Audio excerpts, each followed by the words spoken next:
Hello everyone. तो कैसे हैं आप लोग। तो आज हम लोग देखने वाले हैं इंटरप्रेटर एंड कंपाइलर के बारे में, जो कि आते हैं प्रोग्रामिंग सॉफ्टवेयर के अंदर। तो हमने पिछली वीडियो में देखा था सॉफ्टवेयर कॉन्सेप्ट्स के बारे में, जिसके अंदर हमने पढ़ा था सिस्टम सॉफ्टवेयर के अंदर ऑपरेटिंग सिस्टम होते हैं, यूटिलिटी सॉफ्टवेयर होते हैं, डिवाइस ड्राइवर्स होते हैं, प्रोग्रामिंग सॉफ्टवेयर्स होते हैं। तो ये पूरी की पूरी क्या होगी, ऑपरेटिंग सिस्टम की पूरी यूनिट होगी। सॉरी, थोड़ा गला ख़राब है तो उसको मैनेज कर लेना भाई।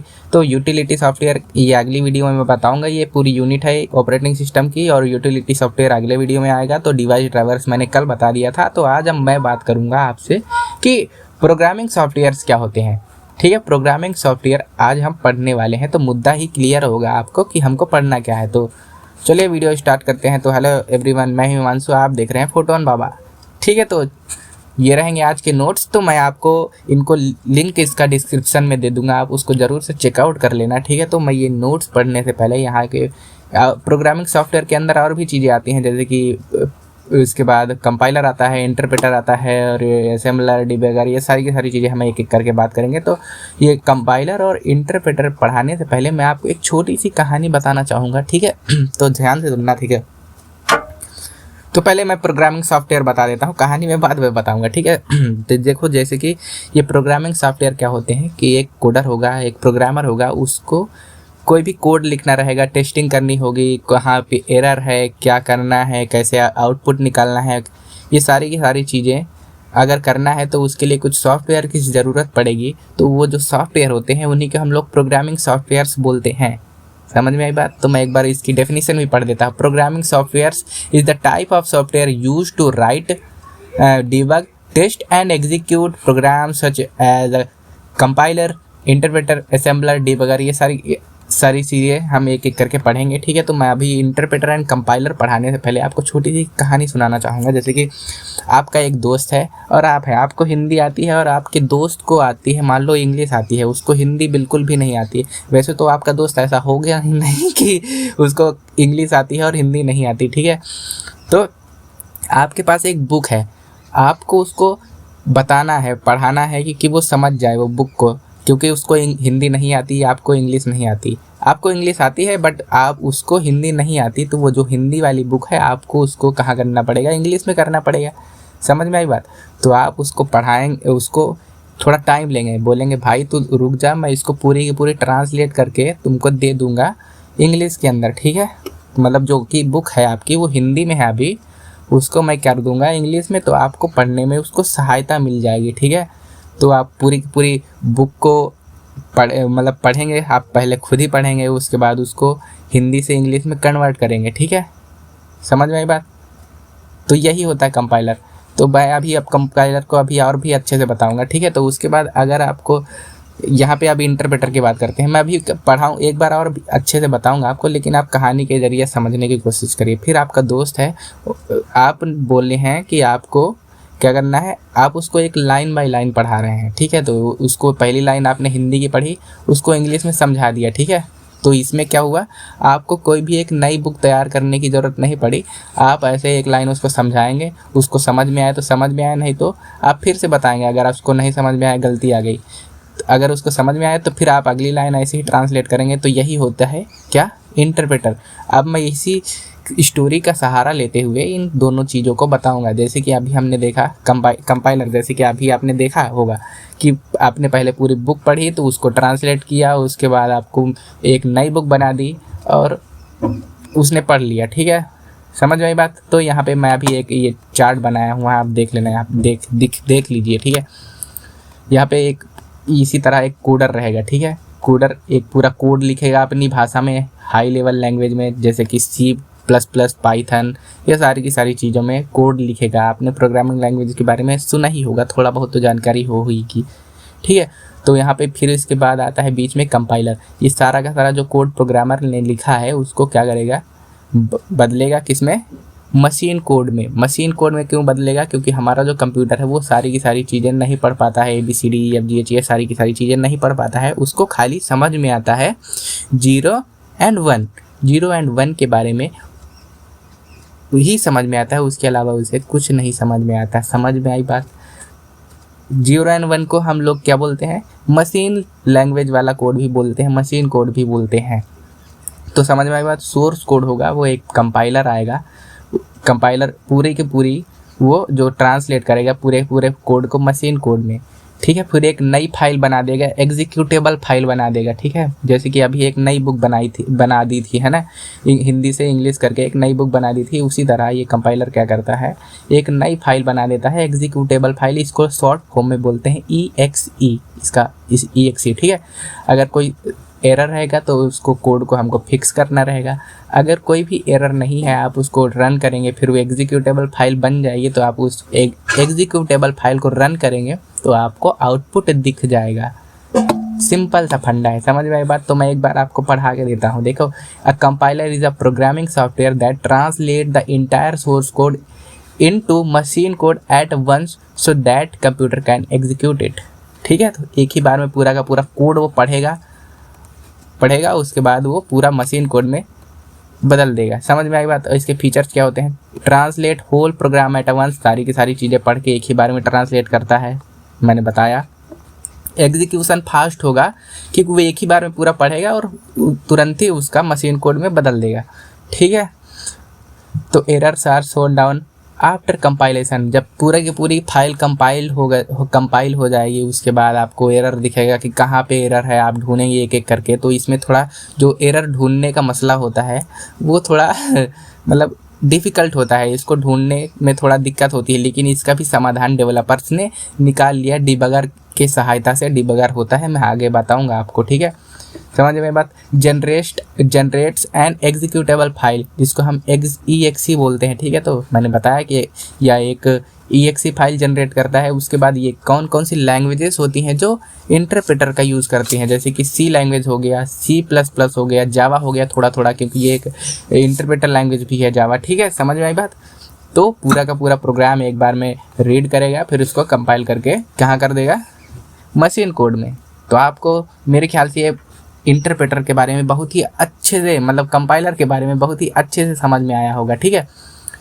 अभी हम यहाँ पे कुछ एग्जांपल्स मैंने दिए हुए हैं, जैसे कि जावा के लिए होता है, GCC किसके लिए होता है, C लैंग्वेज, और C++ लैंग्वेज के लिए होता है।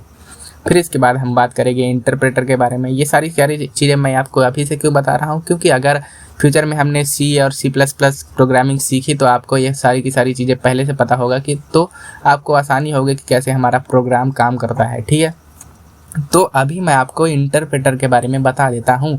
इंटरप्रेटर अभी मैंने आपको वो बुक का एग्जांपल लिया था, जैसे कि आप एक एक लाइन उसको पढ़ के बताएंगे, अगर उसको समझ में आ रही है तो वो कहेगा हाँ भाई समझ में आ गई, अब अगली लाइन पढ़ो, ठीक है, मुझे बताओ, ठीक है। आप पढ़ेंगे और अगली लाइन उसको बताएंगे। अगर उसको नहीं समझ में आए, कहीं गलती निकाल दी उसने, तो कहेंगे भाई यहाँ पे गलती है, इसको सुधार करो, मुझे फिर से बताओ, ठीक है। तो उसी तरह इंटरप्रेटर में होता है, क्या होता है, ये एक लाइन बाय पूरा का पूरा, यहाँ पे मैंने फ्लो चार्ट बनाया हुआ है, देखो यहाँ पे आप देखो, एक पूरा प्रोग्रामर एक कोड लिखेगा, ठीक है। प्रोग्रामर ने कोड लिखा, फिर यहाँ पे एक इंटरप्रेटर नाम की चीज़ आएगी, सॉफ्टवेयर बोल सकते हो, ये कुछ कोड लिखा होता है, इसके लिए भी कोड लिखा होता है, ठीक है।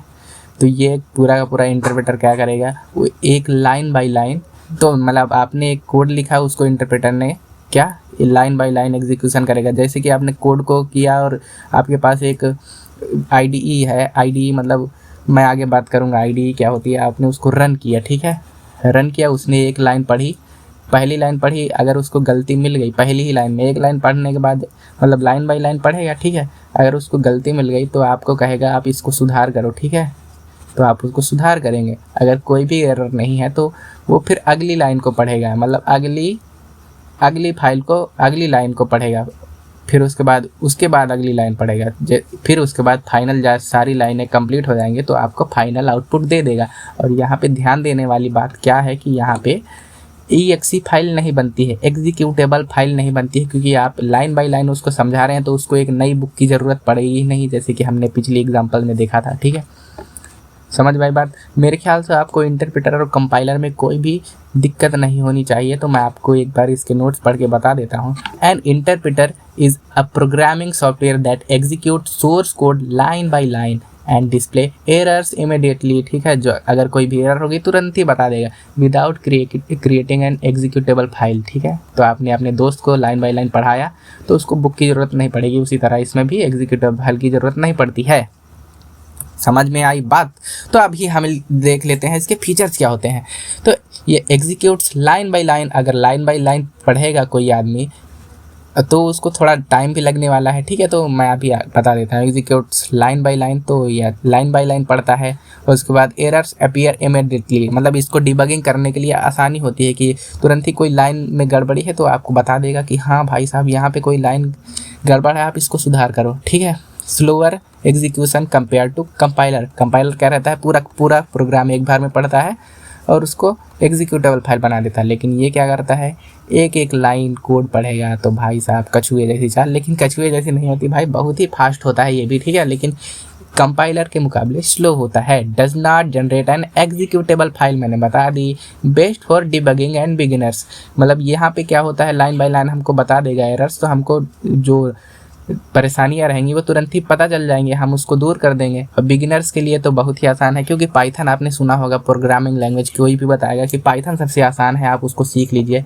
तो पाइथन क्या है, एक इंटरप्रेटर लैंग्वेज है, बहुत ही ईजी है, मतलब एकदम बिगिनर फ्रेंडली वाला है, उसका जो सिंटैक्स है बहुत ही ईजी सिंटैक्स है, ठीक है। तो आपको ये इंटरप्रेटर एंड कंपाइलर में कोई दिक्कत नहीं होगी मेरे ख्याल से, मैंने बहुत ही अच्छे से आपको समझाने की कोशिश की है, समझ में आई बात। अब इसके बाद हम देखेंगे असेंबलर क्या होता है। तो असेंबलर क्या होता है, जैसे कि हम पहले के ज़माने में कोई भी प्रोग्रामिंग लैंग्वेज नहीं होती थी, जैसे कि C plus plus and Python Java, ये सारी की सारी लैंग्वेज नहीं होती थी। मशीन कोड होता था, खाली 0 एंड 1 होता था, 0 एंड 0 1 0 1 करके हम लोग सारे के सारे डेवलपर रहते थे जो वो 0 एंड 1 0 1 0 1 लिखते थे। तो उनको बहुत ही कन्फ्यूज़न रहती थी कि हम कैसे यार 0 1 0 1 इतना लिखेंगे। तो उस प्रॉब्लम को दूर करने के लिए, अपनी सुविधा के लिए उन्होंने एक असेंबली लैंग्वेज बनाई थी, जिसमें कि ये छोटे छोटे कमांड्स यूज़ होने लगे, MOV ऐड सब SUB, मतलब ये मूव करने के लिए, ऐड करने के लिए, सब्सट्रैक्ट करने के लिए, ठीक है, समझ में आई बात। तो उन्होंने एक असेंबली लैंग्वेज बनाई थी अपने लिए, अपनी सुविधा के लिए, कि ये हमारे लिए सुविधा प्रदान करेगी। ये जो MOV एंड ऐड सब ये सारे के सारे हैं, इनको निमोनिक्स बोलते थे, ठीक है, निमोनिक्स बोलते थे, ठीक है। तो ये जो हमारी असेंबली लैंग्वेज थी, ये जो कोड्स थे, ये कमांड्स थे, इनको कहाँ मशीन लैंग्वेज में डायरेक्ट कन्वर्ट करने के लिए एक असेंबलर नामक चीज़ का निर्माण किया गया था। तो ये क्या करती थी, असेंबली लैंग्वेज को मशीन कोड में कन्वर्ट करती थी, क्योंकि ये एक लो लेवल लैंग्वेज थी।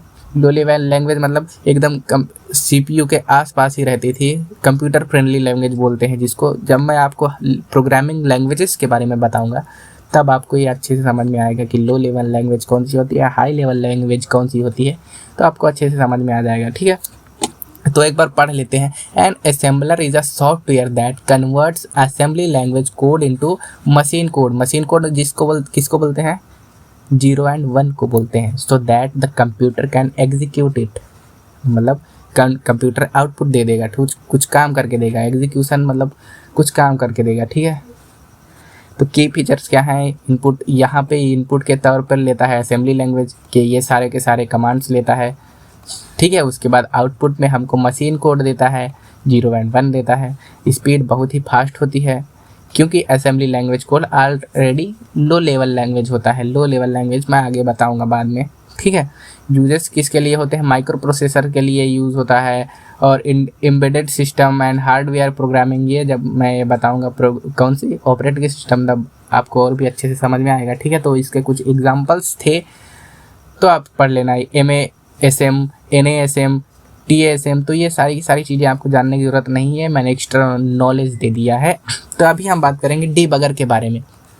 डीबगर क्या होता है, जैसे कि यहाँ पे मैंने कहा था, जैसे कि हम लोग यहाँ पे कंपाइल करते थे और यहाँ पे कोई भी एरर रहती थी तो हमको ढूंढने में बहुत ही दिक्कत होती थी कि हम कैसे यार पता लगाएंगे कि कहाँ कोई दिक्कत है। तो उसके लिए कुछ प्रोग्रामर्स ने अपना जुगाड़ लगाया, उन्होंने डीबगर नाम की चीज़ को उत्पादित किया, ठीक है।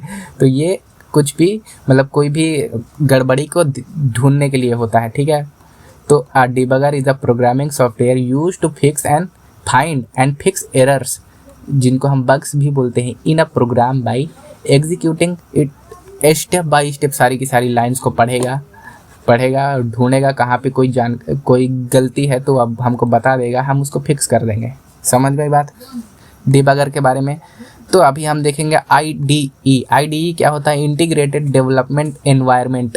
ये सारी की सारी चीज़ें जैसे कि डिबगर और यहाँ पे इंटरप्रेटर एंड कंपाइलर, ये सारी की सारी चीज़ों को हम एक ही जगह पे कर देंगे, जिसको प्रोग्रामर जो रहेगा उसको इधर उधर भटकने की ज़रूरत ना पड़े, वो एक ही जगह पे सारी की सारी चीज़ें ढूंढ सके, एक ही जगह पे सारी की सारी चीज़ें उपलब्ध हो।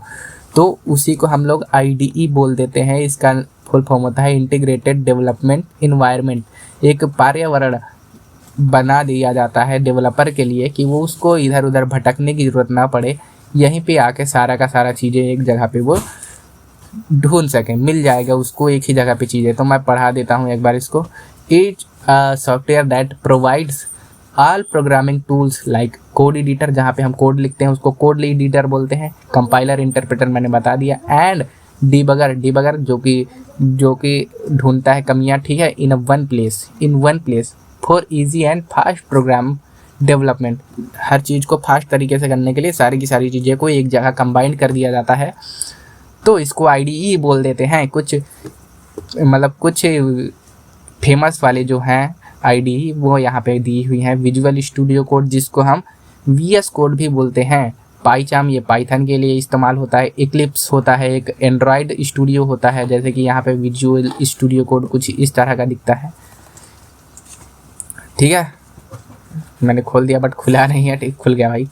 तो यहाँ पे देखो, यहाँ ये यहाँ पे डिबगर वगैरह, ये यहाँ पे डिबगर वगैरह है, ये सारी की सारी चीज़ें एक ही जगह पे होती हैं। तो समझ सकते हो कि ये एक IDE इस तरह की दिखती है, हम आगे यूज़ भी करने वाले हैं। समझ में आई बात?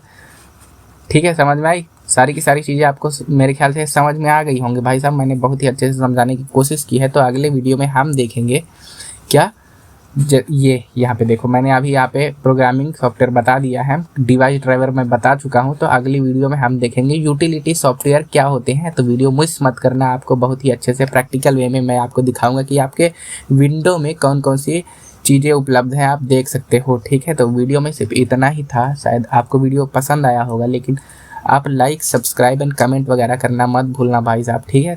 और बताना भी कि वीडियो कैसा था, ठीक है। तो वीडियो में सिर्फ इतना ही था, तब तक के लिए टाटा बाय बाय।